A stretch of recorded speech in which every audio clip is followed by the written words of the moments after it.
Alicia. She did not call it out the way a person calls someone's name. She sang it, stretched it, made it sound like a joke only she was in on. Come clean this up. That is what you're paid for. The glass of red wine was already on the floor. Not because it slipped, not because of an accident. Becker Kim had poured it herself, slow and deliberate, watching it spread across the polished white marble like she was painting something. Then she crossed her arms, tilted her head, and waited. Alicia Kite was already in the hallway when she heard it. She stopped, just for a second, just long enough to feel the full weight of what had just happened settle across her shoulders. For years she had worked inside this mansion. For years of mornings that started before the Nevada sun came up over the desert. For years of making sure every corner of this house ran the way a clock runs, smoothly, quietly, without anyone having to think about it. She knew which pipes knocked in winter. She knew which circuit breaker tripped when more than 3 appliances ran at once in the East Wing. She knew which flowers Kim Kung preferred near the front entrance because he had mentioned it exactly once, 2 years ago, and she had not forgotten. She was not just a maid. She had never been just a maid. But the Kim family had been visiting for only 6 days, and every single one of those days had felt like a test she had not agreed to take. Alicia walked into the dining room. The wine had spread wide. Becker had not even tried to be neat about it. The stain was reaching toward the edge of the hand-stitched rug that had been shipped from South Korea and probably cost more than Alicia's entire first year of wages. Becker watched her walk in, still smiling, not moving, arms still crossed. Alicia looked at the mess. Then she looked at Becker. Then she turned around, went to the supply closet, collected the mop and the bucket, and came back without saying a single word. Because 2 days before this moment, before Kim Kung had zipped his travel bag and headed to the airport for his week-long business trip to Las Vegas, he had stopped in the kitchen doorway and pulled Alicia aside. He was already wearing his jacket, already checking his phone, already halfway gone in his mind. But he had stopped, looked directly at her, and said something she had been carrying around ever since.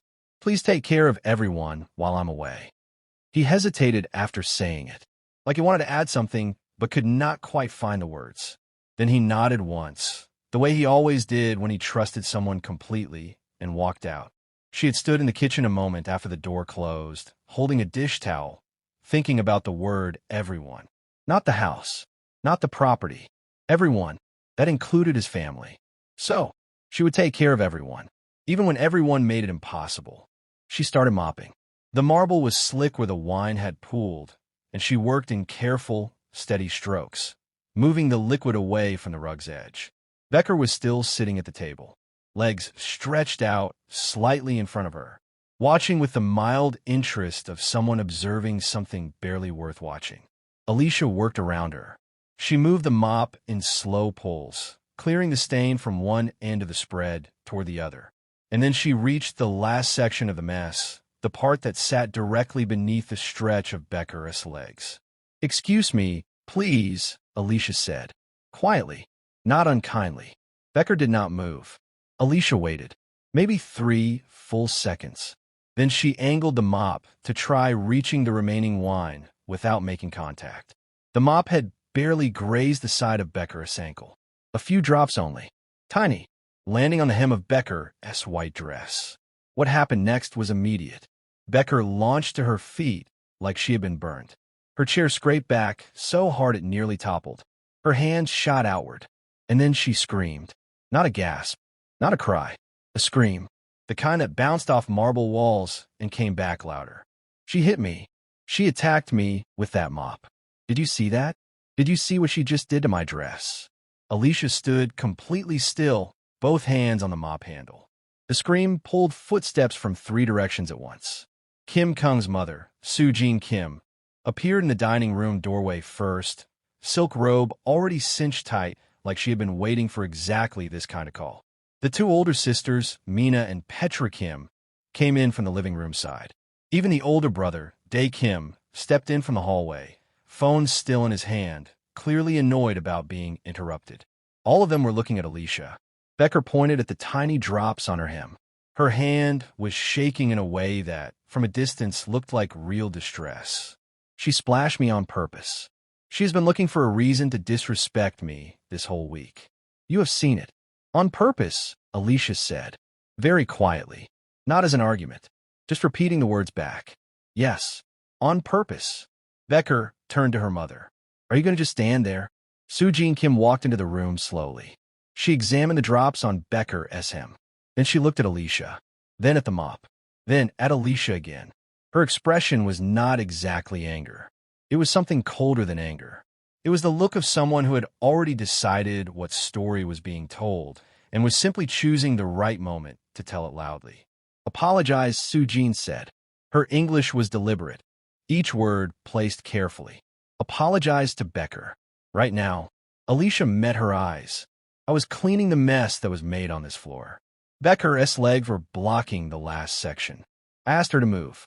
She didn't. A few drops touched her dress while I was working. That is not an apology. Because I don't owe one. The room went completely quiet. Mina made a sharp sound with her teeth. Petra shook her head slowly, like she genuinely could not believe she was hearing this. Day looked up from his phone for the first time since entering the room. Soo-Jin's voice dropped lower. I'm sorry, not a question. A warning dressed up as one. I'm not going to apologize for something she caused, Alicia said. She looked at each one of them. Slow, steady, not flinching from a single face. I was doing my job. I asked her to move. The drops happened because she refused to. I won't say sorry for that. She still had both hands on the mop. Her hands were calm. Her voice was calm. But there was something pressing against the inside of her chest because she knew. She knew that what she was saying was costing her something right now. She just did not yet know how much. She found out in the next 30 seconds. Soo-Jin drew herself up slowly. She was not a tall woman, but in that moment, she seemed to take up more space than the room had given her. Fine. The word landed like something being shut. Until you apologize, sincerely apologize, to Becker, you will not sleep in your room. She paused. You will not eat a single meal in this house. Another pause, longer this time, looking directly into Alicia's face. Let her stay hungry until she learns her place. Mina folded her arms. Agreed. Absolutely. Petra said, like she had been waiting to say it. Day shrugged and looked back at his phone, which was the same as agreeing. And Becker smiled. She actually smiled. Wide. Satisfied. The way someone smiles when they believe they have just won something important. Maybe she had. But Alicia's eyes drifted, just for a moment, to the calendar mounted on the wall behind Soo-Jin's shoulder. Kim Kung was coming back in 7 days. She did the math without blinking. 7 days. She could survive 7 days. She had survived worse than 7 days. Understand, she said simply. She picked up the bucket, set the mop against the wall, and walked out of the dining room without looking back. The storage room in the east wing was not designed to be lived in. 2 walls were lined with shelves stacked with cleaning supplies, spare parts for the house systems, box decorations that had not been touched in at least 2 years, and various tools she had organized herself over the past 4 years. There was a narrow path down the middle, barely enough to stand in, and near the ceiling, a frosted window that pushed in a thin white rectangle of Nevada morning light. Alicia set her pillow on the floor between the 2 lowest shelves. She had managed to pull a thin blanket from the linen supply before Soo-Jin had thought to lock that off as well.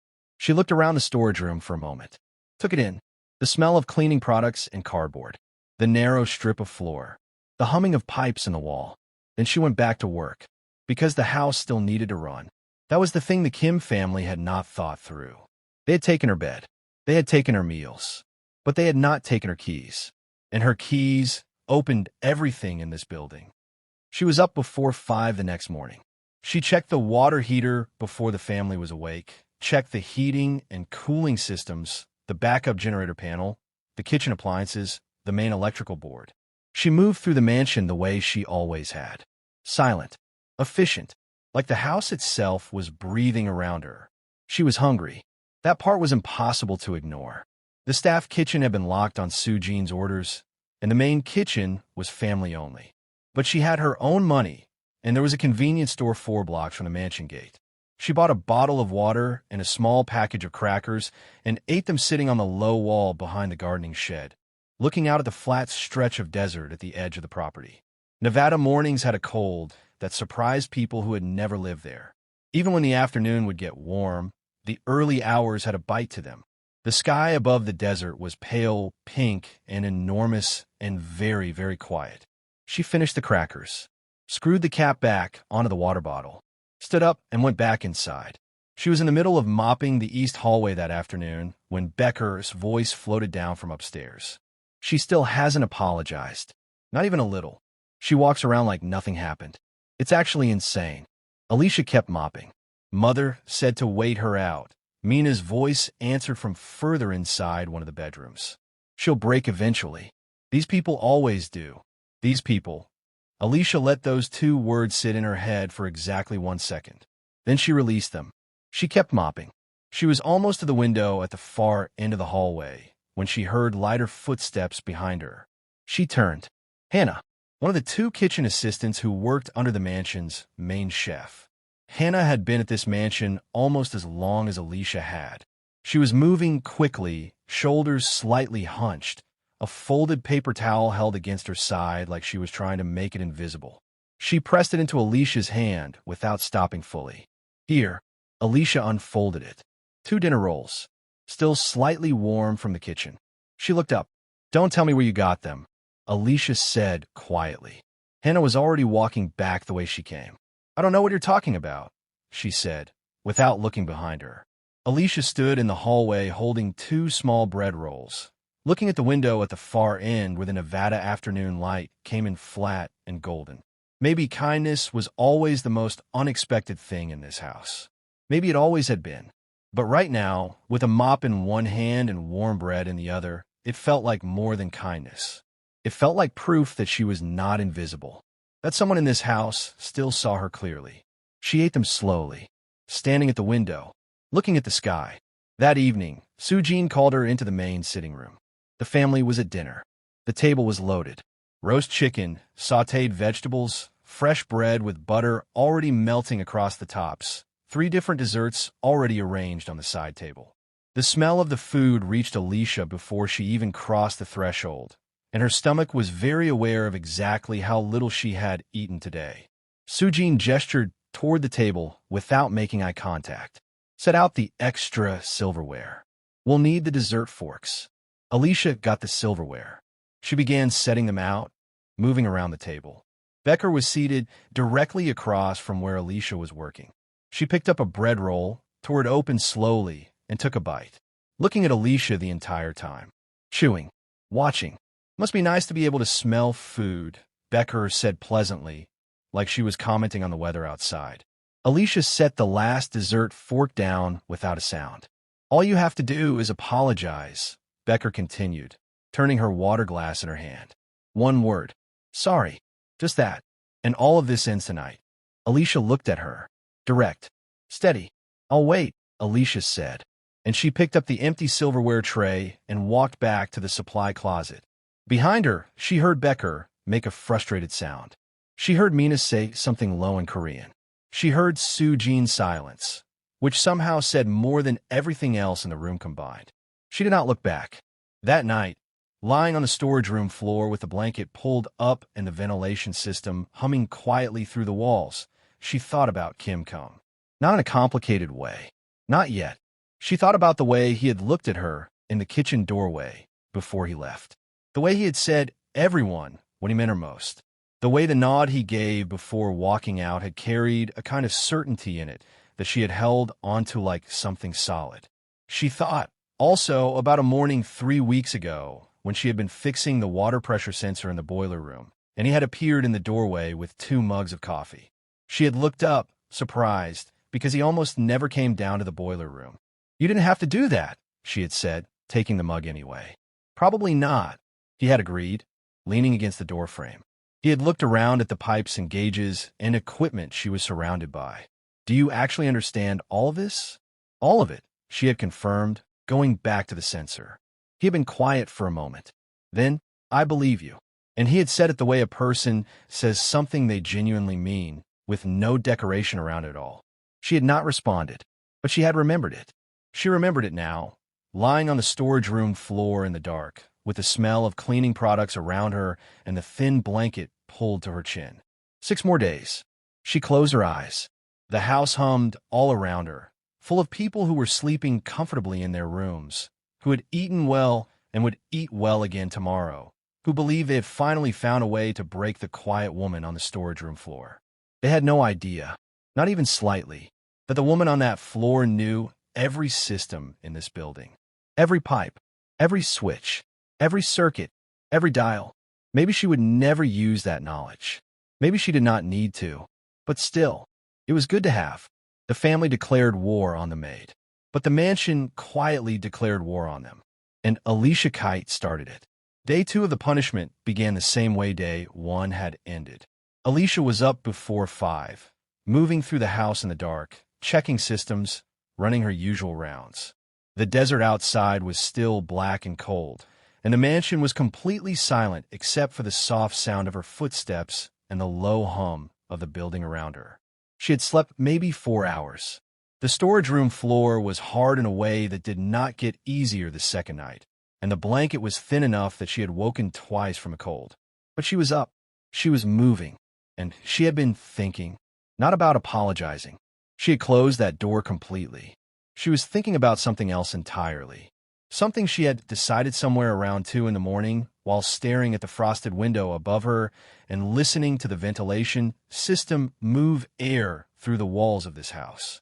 She knew this house, every part of it. She had spent 4 years learning it the way some people learn a language. Not from a book, but from living inside it, from touching every part of it until it became second nature. She knew which systems talked to each other. She knew which breaker controlled which room. She knew how long each water heater needed to recover. She knew which thermostat controlled which wing. She knew what happened when you pushed certain things just slightly past where they were comfortable. The Kim family had taken her bed. They had taken her meals. They had embarrassed her in front of everyone in this house and expected her to crawl. They had forgotten completely that the house they were sleeping in belonged to her hands. She walked to the east wing electrical panel, opened the small gray door, looked at the row of breakers inside, found the one labeled Guest Wing East, Room 2 Vanity. Becker's room. She looked at it, thought about timing. Becker always started curling her hair between 7:40 and 8. She was never finished before 8:30. Alicia reached in and loosened the breaker just enough. Not all the way off, just enough that under the load of a curling iron running too long, it would trip on its own. She would not even need to be in the room. She closed the panel door and walked to the kitchen to start her morning work. At 8:17, the lights in Becker's room went dark. The scream came immediately, loud, panicked, bouncing off the marble walls of the second floor like it had something to prove. Alicia was dusting the light fixtures on the second floor landing when she heard it. She set down her cloth, walked calmly to the east wing fuse box in the hallway, opened it, reset the breaker fully, and walked back to her dusting. Total time, for minutes and 20 seconds. Becker appeared in her bedroom doorway, hair half-curled, fury on every part of her face. What was that? What happened to my power? Your curling iron tripped the circuit, Alicia said, not stopping her dusting. These things happen with older devices. That has never happened before, hasn't it? Alicia said simply, still not stopping. Becker stared at her. Something flickered behind her eyes, like she was trying to decide if there was more to that answer. But she could not find anything to grab onto. Alicia's face gave her absolutely nothing. Becker went back in her room and shut the door hard enough to rattle the frame. Alicia kept dusting, and she thought, privately, that a slammed door was a very satisfying sound. At 10:25, Soo-Jean Kim announced loudly from the top of the stairs that she was drawing herself a bath. Alicia was in the laundry room at the time, folding linens. She listened to Soo-Jean's footsteps move across the upper floor toward the master guest suite. She listened to the faint sound of water running. She set down the pillowcase she was folding. Then she walked to the utility room where the guest wing water heater was housed. She looked at the temperature dial. The heater was running perfectly, fully recovered, holding a strong hot supply. She reached over and turned the dial down by a significant margin. Not off, just enough to bring the output down from hot to something that would, within about 15 minutes, feel increasingly disappointing in a bathtub. She turned around, walked back to the laundry room, and picked up the pillowcase. She folded it, set it on the stack, started on the next one. At 10:53, her name echoed through the house. Alicia. She finished folding the towel in her hands before going upstairs. Sujin was standing in the bathroom doorway in her robe, dripping, expression pulled tight with the specific anger of a woman who had been personally inconvenienced in a space that was supposed to be relaxing. The water went cold. Completely cold. Fix it. I'm sorry to hear that, Alicia said. Her voice was even. Sympathetic almost. The guest wing heater has been working hard this week with the family's usage. Sometimes it struggles to maintain temperature. I'll reset the priority cycle. She walked to the utility panel in the hallway. Turned the dial back up to where it had been. Pressed the reset. Looked at her watch. 40 minutes, and it'll be fully recovered, she said. Sujin stared at her for a long moment. This has never been a problem before. I've always managed the timing carefully, Alicia said, looking directly at her, to make sure it didn't become one. She let that sit in the air between them for exactly 2 seconds. Then she walked back downstairs. She heard Sujin's silence follow her all the way down. Dae Kim had a video conference call at noon. He had been talking about it loudly at breakfast, loudly enough that the whole house knew exactly when it was and exactly how important it was to him. He had set up his laptop in the guest study at 11:30, arranged his papers, poured himself a glass of water, plugged in his Ethernet cable, and prepared. Alicia had heard all of it. She knew exactly what time the call started. At 11:58, she walked past the guest study on her way to collect towels from the linen shelf at the end of the hall. The door to the guest study was slightly open. Dae was at the desk, back turned, adjusting something on his laptop screen. She paused at the door, looked at the router on the desk shelf, looked at the Ethernet cable running from the router to Dae's laptop. She reached in, hand moving quickly and quietly, and pulled the main internet cable at the back of the router, just loose enough to drop the connection. Not out completely, just enough. She kept walking, collected the towels, went to the laundry room. At 11:59, Dae's conference application stopped loading. At 12:01, after spending 2 minutes restarting his application and staring at a spinning loading circle, Dae's voice came flat and hard through the house. Alicia. She appeared from the kitchen hallway, towels still in her arms. Internet is out, he said. In the whole house, or just your devices? She asked, as if she genuinely needed to know. He blinked. My devices. And my laptop.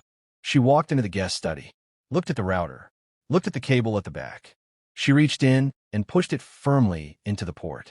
The router lights blinked, cycled, came back solid green. Loose connection at the back of the router, she said. It happens sometimes when the desk gets bumped. Dae's conference application loaded instantly. He was already clicking to join his meeting, pulling his papers toward him, entirely focused on his screen. He did not say thank you. He did not look at her at all. She walked out of the guest study and back to the laundry room. She thought that was probably the most satisfying fix she had done all week. At 2 in the afternoon, when the Nevada sun had pushed the outdoor temperature up and the guest wing was at its warmest, Alicia walked to the HVAC control panel that served the guest wing. She opened it, looked at the thermostat settings. The compressor for that wing was running well, pushing cool air through the vents, keeping Mina and Petra comfortable in their rooms where they had been sitting all morning doing very little. She found a maintenance override switch on the panel. It was a switch she had used before during actual filter replacements, designed to pause the compressor temporarily while work was done. She flipped it. The compressor for the guest wing shut off. She walked away. Within 20 minutes, the guest wing had gone from comfortable to stuffy. Within 30 minutes, Mina came looking for her, already irritated. The AC in our rooms is broken, Mina said, finding Alicia pulling dead leaves from the planters near the side entrance, looking entirely occupied. I'll take a look, Alicia said, standing. She walked back inside, went to the HVAC panel, studied it for a moment as if she was diagnosing the problem from scratch, then flipped the override switch back. The compressor hummed to life. Cold air moved through the vents within 4 minutes. Filter warning tripped the system, Alicia said, closing the panel. It's running now. Mina looked at her. Something in Mina's expression said she was not entirely sure what had just happened, but she could not find the words for what she was suspicious of. So she said nothing and walked back to her room. Alicia went back to the planters. She looked calm. She felt calm. But underneath the calm was something she had not felt in 4 days. Something that was not quite satisfaction, but was close enough to keep her moving. None of them figured it out. That was the thing. Every time a problem happened, she was there within minutes, fixing it efficiently, explaining it plainly, giving them just enough technical information that the explanation sounded completely reasonable. The circuit breaker and the curling iron. The water heater and heavy usage. The loose cable and a bumped desk. The HVAC override and a filter warning. Every explanation was technically true. Every explanation left out the most important part. And every time she fixed a problem, they looked at her with that same expression, somewhere between annoyed and vaguely unsatisfied, like they had wanted the problem to be her failure, and instead it had turned into a reminder that they needed her. That was the part she had calculated from the beginning. She was not making them miserable because she was angry, although she was, underneath everything, very tired and very hungry and very much past the point of pretending otherwise. She was making them uncomfortable because she needed them to feel, in a small way, what it felt like to be at someone else's mercy. To need something from someone and have to wait for it. She fixed every problem, eventually, but she made them wait.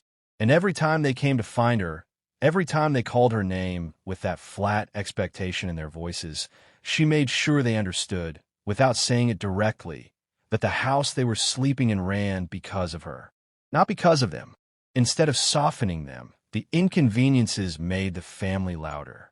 They doubled her chores, added rooms to her cleaning list, asked her to redo things she had already done perfectly, called her name for tasks they were completely capable of handling themselves. And every evening, without fail, one of them would eat something delicious in her direct line of sight and remind her that one word would end everything. She looked at the calendar every evening. By the end of day 4, it read 3 more days. She had eaten crackers in the morning. Hannah had managed to pass her a small container of rice and vegetables at lunchtime, moving through the east hallway. So carefully, she looked like she was transporting something classified. Alicia had eaten it in the storage room in under 5 minutes. She was thinner than she had been a week ago. She could feel it in the way her clothes sat on her. She ignored it with the same practical focus she applied to everything else. Moving forward, on the 4th evening, Becker found her in the main hallway and stood directly in her path. "You look tired," Becker said, studying her face. "You actually look very tired." Alicia looked at her, said nothing. "You keep working, though," Becker continued. "Every day. No bed, no food, and you just keep going." She tilted her head slightly. "Doesn't it bother you?" Alicia considered the question, genuinely, because for just that one moment, Becker sounded like she actually wanted to know. "Of course it bothers me," Alicia said. "I'm a person." Something moved across Becker's face. Something that was not guilt exactly, but was not nothing either. It lasted 2 seconds. Then it was gone. "Then apologize," Becker said. "Back to sharp. Back to certain. And it ends tonight." "The apology you want would be a lie," Alicia said quietly. "And I don't do that." She stepped around Becker and kept walking. Becker stood in the hallway and did not say anything else, which was in its own strange way the most interesting thing she had done all week. That night Alicia sat in the storage room with the frosted window above her going dark as the sun went down over the Nevada desert. She had organized the shelf around her into a more livable arrangement, because if she was going to sleep here, it was at least going to be ordered. Her blanket was folded at one end of the narrow floor space. Her water bottle was against the wall. She looked at the calendar taped to the inside of the door. 4 days down, 3 to go. She thought about Kim Kung, not in a complicated way. She thought about the nod he had given her in the kitchen doorway before leaving, about the 2 mugs of coffee in the boiler room, about the way he had said, "I believe you," without any decoration around it whatsoever. She thought about the fact that in 3 days he would walk through the front door. And when he did, the family fully expected to meet him at the door with their version of events. They had been rehearsing it. She could tell. Becker's story had gotten longer and more dramatic each time she retold it to her siblings. Sujin had the expression of someone saving her best speech for the right audience. They were ready for Kim Kung to come home. What they were not ready for was what Kim Kung was going to do when he got there. But Alicia did not know that part yet either. She pressed her back against the shelf, pulled the blanket over her, and closed her eyes. 3 more days. She could do 3 more days. If you thought this was intense, you are absolutely not ready for what happens when Kim Kung walks through that front door. Subscribe right now if you have not already, because what will happen changes completely. The family thought they were getting the maid fired. They had no idea what he was carrying in his pocket when he came home. The family had spent 3 days preparing their story. They had practiced their tears, arranged their words, and decided exactly how they would stand when Kim Kung walked through the door. They were ready. They had no idea he was already 1 step ahead of all of them. Kim Kung's flight from Las Vegas landed at Reno Tahoe International Airport at 6:40 in the morning. He had taken the earliest flight available, which was not something he had planned when he first booked the trip. He had planned to come back on the evening flight, take his time, arrive at the mansion after dinner the way he usually did after business trips. But something had been pulling at him since night 3 of the trip, something he could not name exactly. He had been going through the mansion's security check-ins the way he always did when he was away, and the maintenance logs had been longer than usual. More entries, more fixes, the kind of clustering that did not happen on normal weeks. He had told himself it was probably nothing, that Alicia was handling it the way she always handled everything. But still, he had booked the early flight on day 5 without fully explaining to himself why. He came through the airport alone. No assistant, no security detail, just him and a carry-on bag and his jacket, which had a small velvet box in the inside pocket that he had been carrying for 4 days. He had bought the ring in Las Vegas on day 2 of the trip, from a jeweler his business associate had recommended, and he had been carrying it ever since with the specific careful awareness of someone transporting something that mattered enormously. She looked at him. Something in his tone made her look at him more carefully. But she could not find anything on his face to explain it, so she shifted the linens and started to move past him. Alicia. She stopped. He reached into the inside pocket of his jacket. He pulled out the velvet box. He looked at it for a second, the way you look at something before you do something that cannot be undone. Then he looked at her. Her eyes went to the box, then back to his face. She said nothing. She seemed, for the first time all week, to be at a genuine loss for what to do next. He crossed the corridor to where she was standing. He went down on one knee on the polished floor of the east corridor, right there between the laundry room and the linen shelf, with the Nevada morning light coming in through the window at the end of the hall. He opened the box. The diamond caught the light immediately. It was a remarkable ring. Not loud, not excessive, just extraordinary in the specific, quiet way that things are extraordinary when someone chose them with real care. He looked up at her. Will you marry me?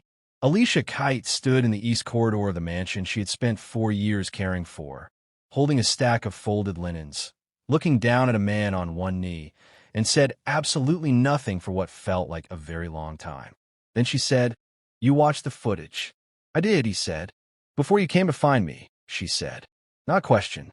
"Yes," he said. She looked at the ring, then at him, then at the ring again. "You knew," she said quietly. "You already knew everything before you came to find me." "I knew everything I needed to know," he said. He hesitated. "The ring is a separate matter from the footage. I bought the ring on day 2 of the trip." She looked at him. "Before anything happened here," he said. "I bought it because I had already decided." She was quiet for another long moment. The linens were still in her arms. She had not put them down, like she was holding on to them because she needed something steady in her hands right now. "Yes," she said. He stood up. He took the ring out of the box and put it on her finger carefully, the way you do something you have thought about for a long time. Then he looked at her face. "I'm sorry," he said, "for what this week was."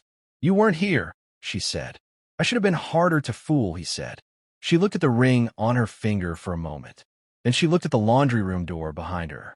Then she looked at him. "I need to finish the linens." He stared at her. Then he actually smiled. "A real one." "Of course you do." And then she said, "We probably need to have a conversation with your family." "Yes," he said, "we do." The family had regrouped in the main sitting room while Kim Kung was gone. They had heard him ask for the security footage, and they had spent the intervening time managing their collective anxiety in the way the Kim family always managed anxiety, by talking over each other and arriving at the conclusion they had already decided on. By the time Kim Kung walked into the sitting room, they had convinced themselves that the footage would be inconclusive, that Alicia's face might show attitude, that the drops on Becker's dress would be visible, that the story would hold. Kim Kung walked in and sat down across from them. Alicia walked in behind him. The room went very still. Becker's eyes went to Alicia's left hand immediately. She saw the ring. Her face went through several things at once, none of them quiet. "What is that?" Becker said. "Not a question." "An engagement ring," Kim Kung said. Simply. Soo-jin Kim looked at the ring, then at her son, then at Alicia, then back at her son. She said nothing, which was somehow more alarming than if she had shouted. "You cannot be serious," Mina said. "I'll watch the dining room footage," Kim Kung said. He looked at Becker. "All of it. From the beginning." Becker's expression shifted. Just slightly. The performance flickered. "I saw you pour the wine," he said. "Deliberately. I saw Alicia ask you to move. I saw you refuse." He paused. "I saw you smile when my mother announced the punishment." "That's not," Becker started. "I also know," he continued, like she had not spoken, "that Alicia has been sleeping in the East storage room for 4 days. That she has been working the same hours, doing the same job, without a bed and without meals, in the house she has taken care of for 4 years." The room was completely silent. "She's a maid," Becker said, and her voice had lost all its performance now. It was just flat and certain, the way a person sounds when they're saying something they genuinely believe. "She is paid to be here." "That's not." "She's going to be my wife," Kim Kung said. That sentence sat in the room like something physical. Soo-jin Kim found her voice first. It was steady and controlled and very cold. "I will not accept this. I will not accept a maid as my daughter-in-law. This is not something I will stand for." "You don't have to stand for it," Kim Kung said. "But it is happening. You are throwing away your family for a servant." Mina said. "I'm choosing the person I trust most in the world," he said. "Those are not the same thing." He looked at each one of them, one by one. The same slow, steady way Alicia had looked at them in the dining room 4 days ago, and the similarity of it was not lost on Alicia, who was standing just slightly behind him and to the right, watching the room. "Alicia will be the lady of this house," Kim Kung said, "and I expect her to be treated accordingly. Starting right now." Becker stood up. "This is insane." "Mother, tell him." "Becker." Kim Kung's voice was quiet. That particular quiet that meant the conversation was done. "Sit down." Becker sat down, probably more out of surprise than obedience. "I'm not asking anyone to be happy about this today," he said. "But I'm telling you how things are. And I'm telling you that what was done to Alicia this week will not be brushed past. Not by me." He stood, looked at his mother one more time. Then he walked out of the sitting room. Alicia followed. Behind them, the Kim family sat in a silence that was so thick and so complicated that none of them seemed to know where to begin breaking it. That evening, Kim Kung had dinner prepared for 2 in the small dining room off the kitchen, the room the family never used because it was too informal for Soo-jin's taste. He had asked the kitchen staff to make whatever Alicia preferred, which the chef, a man named Loren who had worked at the mansion for 3 years and thought very highly of Alicia, had taken seriously. The small table was set properly, the food was real and warm and plentiful, and for the first time in 4 days Alicia sat down to an actual meal. She did not say much during dinner, but at one point, looking at the food in front of her, she said, "You didn't have to do all this today." "Probably not," he agreed.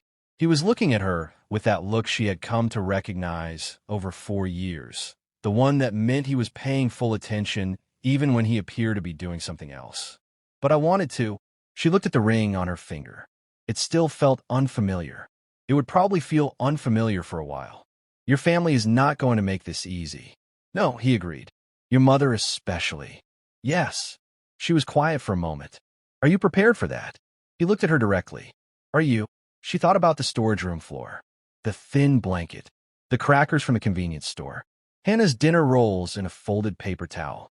for days of fixing problems that the house could not fix itself, and the people who needed fixing even less. "Yes," she said, "I am." He nodded. That nod she knew, the one that meant he believed her completely. They finished dinner. Outside the small window of the informal dining room, the Nevada night was dark and cold and wide open in the way Nevada nights always were. Stars visible above the desert, more than seemed possible from inside a city. Alicia looked at them for a moment before standing to clear the table. "Leave it," Kim Kung said. She looked at him. "The staff will clear it," he said. "Sit down." She sat back down. She was not entirely sure what to do with that. For years of habit said, "Clear the table." Something new and unnamed said, "Sit back down." She sat back down, and outside, the Nevada night stretched on, cold and wide and full of things that were just beginning. Do not go anywhere, because what you're about to hear is where the real power shift happens. The woman they refuse to feed is about to become the one who decides who gets to stay in that house. And the family is about to find out that the rules have completely changed. The woman they refused to feed was now the one who decided who ate in that house. And the family had absolutely no idea how quickly that reality was about to arrive at their front door. The wedding was not what the Kim family expected. They had assumed, when Kim Kung announced his intention, that there would be time. Time to argue. Time to negotiate. Time to pull strings and make calls and find some way to interrupt the plan before it became permanent. Soo-jin had already made a list in her head of people she could contact, relatives, family lawyers, old friends who owed favors. She did not get the time she was counting on. Kim Kung and Alicia were married 11 days later in a small private ceremony held in the garden of a historic estate in Carson City, Nevada.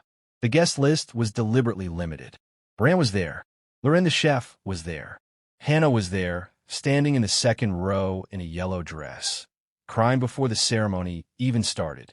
A handful of Kim Kung's closest and most trusted business associates attended, people who had known him long enough to understand that when he made a decision, he had already thought it through completely. The Kim family was invited. Soo-jin did not come. Mina did not come. Dae sent a message the morning of the ceremony that said he had a prior commitment, which everyone understood to mean he had chosen his mother's side without wanting to say so directly. Becker came, which surprised almost everyone, and she sat in the back row and said nothing the entire time and left immediately after without speaking to either of them. Still, she had come. Alicia noticed. She filed it away the same way she filed everything, quietly, carefully, without making anything of it yet. The ceremony was simple. The sky above Carson City was the particular shade of Nevada blue that only happened on clear late morning days, deep and wide and uninterrupted. Alicia wore a dress that was not white. It was a deep ivory that Hannah had helped her choose, and she carried no flowers because she had never been particularly interested in flowers. Kim Kung wore a dark suit and looked at her the entire time with an expression that needed no translation. When it was done, it was done. There was a small lunch afterward, quiet and warm, and then they drove back to the mansion in Reno as husband and wife. The family was still there when they returned. This was the part Alicia had thought about carefully during the 11 days between the proposal and the wedding. She had thought about it the way she thought about the mansion systems, what was connected to what would happen if she pushed one thing, what the consequences were of leaving another thing alone. She had not asked Kim Kung to remove his family from the mansion before the wedding. She had not asked him to do anything about them at all. When he had offered, she had told him to wait. He had looked at her for a moment, then nodded. He trusted her to know when. She knew when. The day after the wedding, Alicia walked through the mansion at her usual 5 a.m. hour. But this time she was not checking systems for maintenance. She was walking through each room the way a person walks through something that belongs to them, slowly and completely, taking full inventory. She walked through the main hall, the formal dining room, the sitting rooms, the kitchen corridor, the garden entrance, the east wing, the guest wing where the family was staying. She did not open their doors. She simply walked the corridor, looked at the doors, and continued. Then she went to the kitchen and made herself breakfast. Not crackers, not a granola bar from a convenience store 4 blocks away. She made eggs and toast and a cup of tea, and she sat at the kitchen table and ate all of it slowly, watching the Nevada morning arrive through the kitchen window. Loren came in at 6:30 to start his morning prep and stopped when he saw her at the table. "Good morning," she said. He smiled, a wide, genuine one. "Good morning, Mrs. Kim." She looked at him for a moment. The name was still strange. She would probably need a few weeks before it stopped feeling like it belonged to someone else. "Loren," she said, "I'll need a household meeting with the staff this morning. Everyone available. 9 o'clock, the main kitchen." "Of course," he said, and went to start his prep. At 9 o'clock, the household staff gathered in the main kitchen. 7 people total.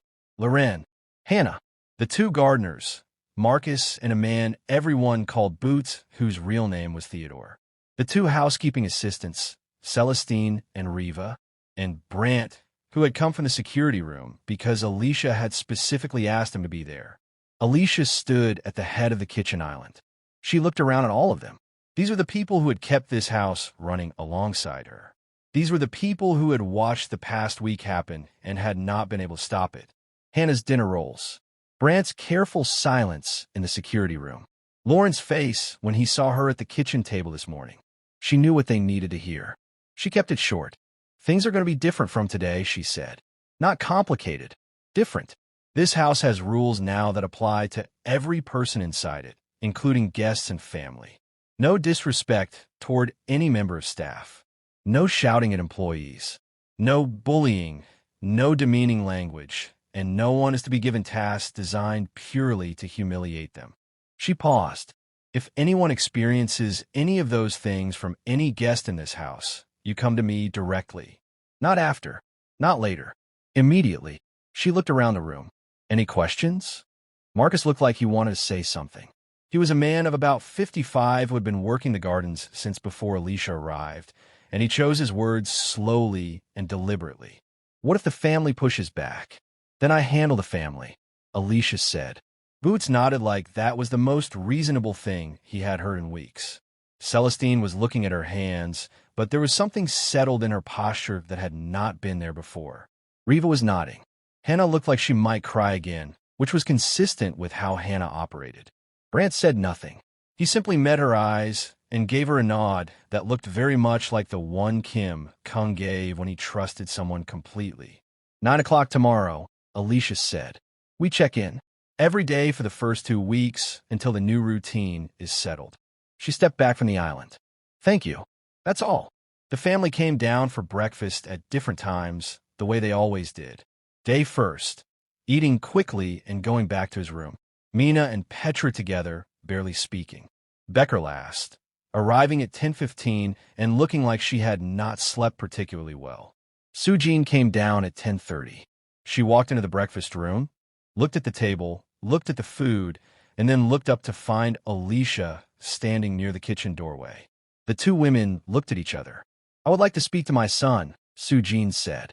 "He's in his office," Alicia said. "He has calls until noon. I'll let him know you'd like to see him." Sujin's jaw tightened slightly. "I did not ask you to relay a message. I said I would like to speak to him. And I'll let him know," Alicia said. Same tone, same pace. "He'll come find you when his calls are done." Sujin looked at her for a long moment. This was new territory, and they both knew it.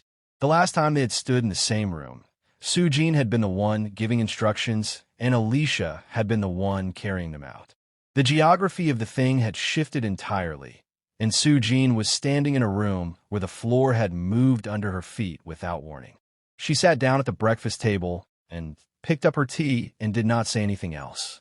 Alicia went back to the kitchen. The rules were introduced to the family formally that afternoon. Kim Kung called them into the sitting room, the same sitting room where they had told him their version of events 4 days ago, and laid out the new household structure simply and without excessive explanation. No disrespect towards staff. No bullying. No shouting. Every guest cleaned up after themselves in the common areas. Anyone who had a problem with a staff member brought it to Alicia first. Anyone who refused to follow the rules would be asked to leave the property. Becker laughed. Not a real laugh. The kind that was meant to communicate disbelief. "You're joking." "I'm not," Kim Kung said. "These are rules for US." Mina said, "We are your family. Then behave like it," he said. She has turned you against your own family, Soo-jin said. Her voice was controlled and cold and aimed entirely at Alicia. This woman has come into our family and turned you against the people who raised you. This woman, Kim Kung said, is my wife. And she did not turn me against anyone.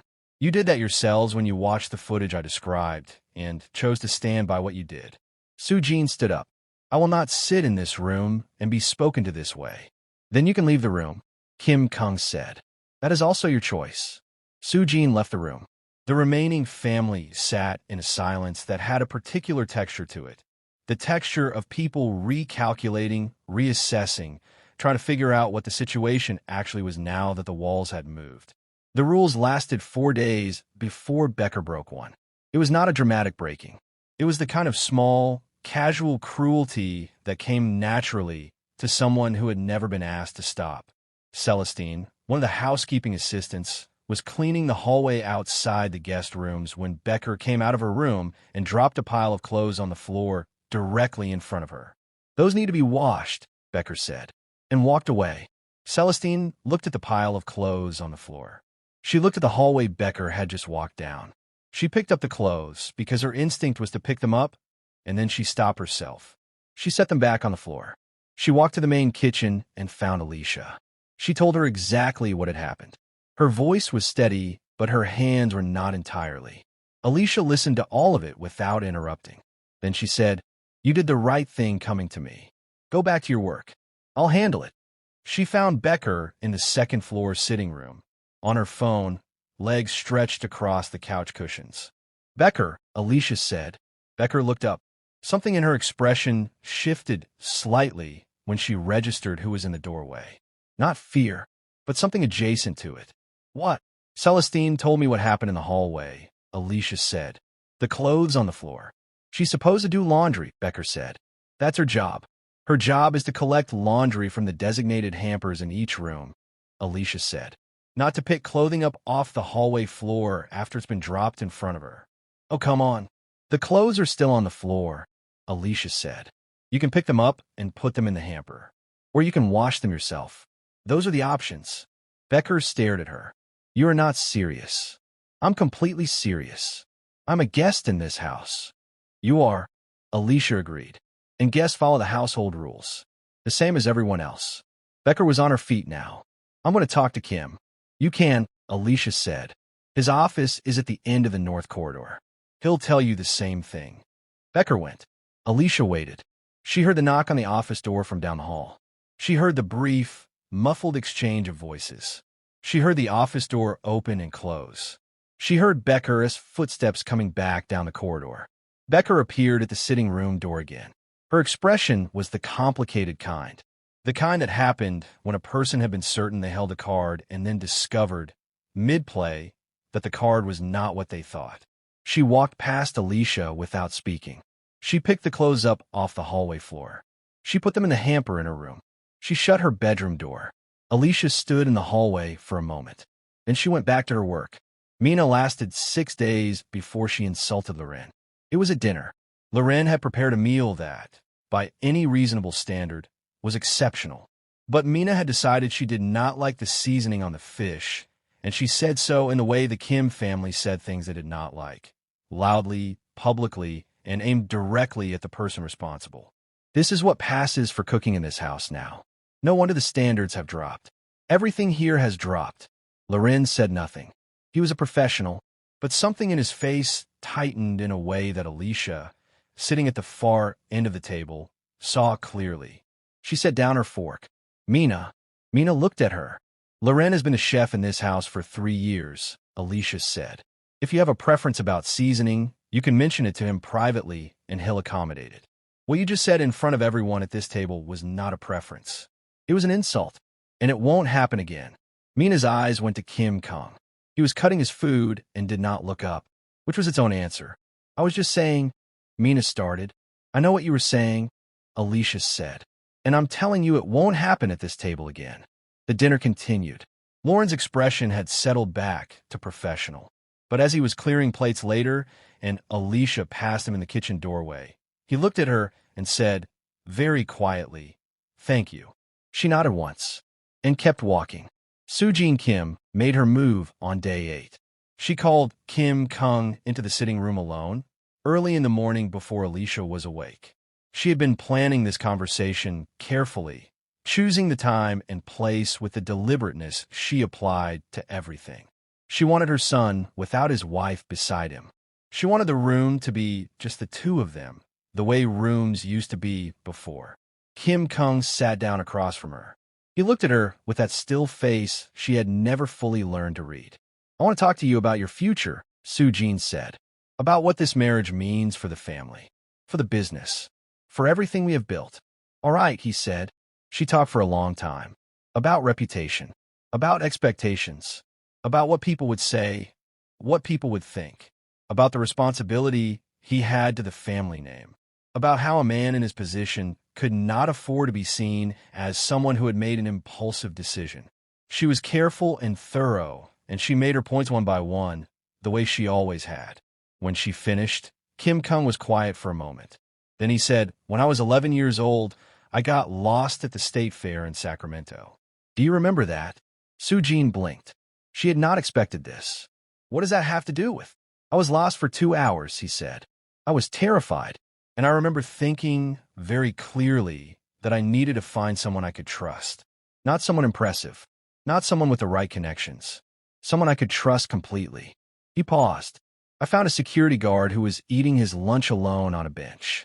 He was not the most important person there, but he looked like someone who would actually help me. And he did." Soo-jin looked at him. "Kim, I have spent my whole adult life learning to recognize people I can trust completely," he said. "Alicia is one of maybe 3 people in my life I trust that way. I'm not going to explain or justify that to anyone, not even you." Soo-jin sat with that for a long moment. "I love you," he said. "You are my mother, and that doesn't change. But this is done. Alicia is my wife and the lady of this house, and that is not something I'm revisiting." He stood up. "I hope you'll stay, but I understand if you can't." He walked out. Soo-jin sat alone in the sitting room for a long time afterward. Becker was the first one to do it. Nobody had expected that. Becker, who had started everything. Becker, who had poured the wine deliberately and screamed about 3 drops on her dress and smiled when the punishment was announced. Of all of them, she was the last one anyone would have predicted. But 8 days after the wedding, Alicia was in the garden checking on the planters near the south wall when she heard footsteps behind her and turned to find Becker standing on the garden path. Alone. No siblings. Not positioned for an audience.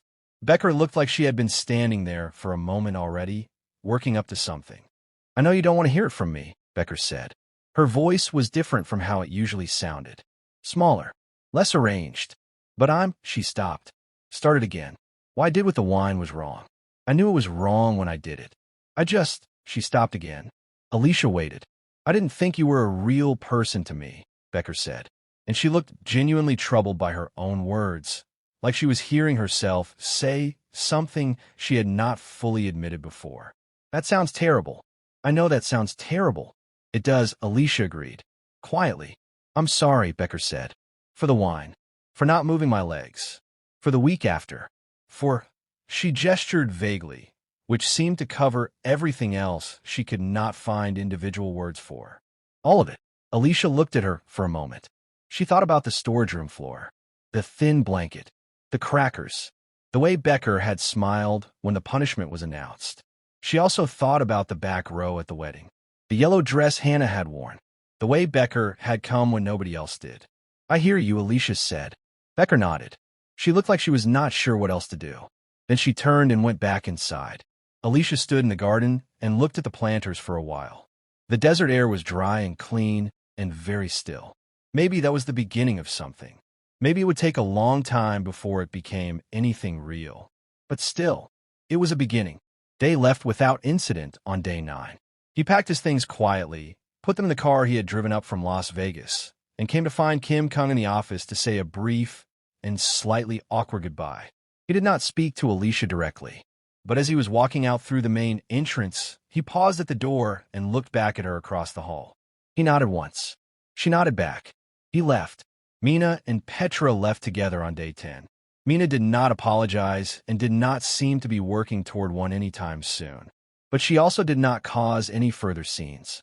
She simply informed Kim Kung that she thought he had made a mistake and that she hoped he would eventually see it. And then she left with the particular dignity of a woman who believed she was right and was willing to wait to be proven so. Soo-jin was the last one. She came to find Alicia on the morning of day 12. Alicia was in the kitchen, going through the week's household inventory the way she did every Tuesday, making notes on the notepad she kept on the counter. It was an ordinary morning.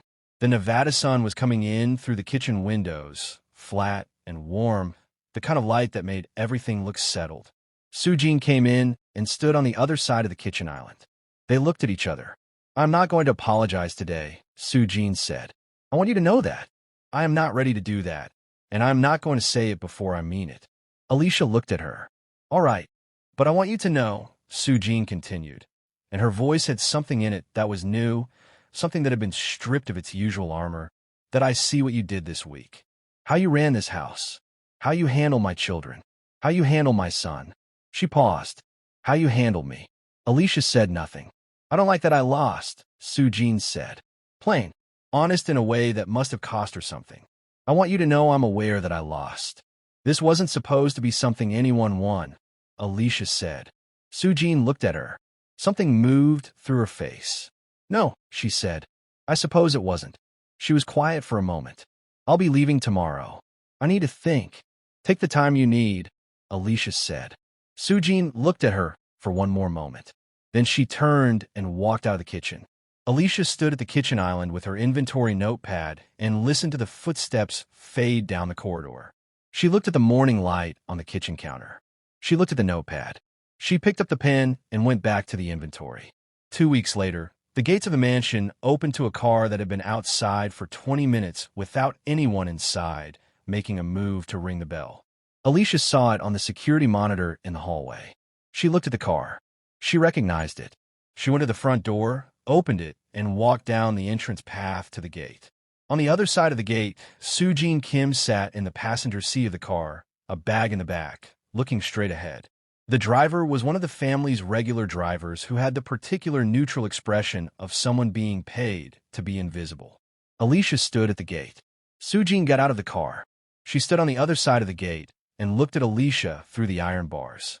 "I'm ready," Soo-jin said, and the two words had the weight of everything it had taken to get to them.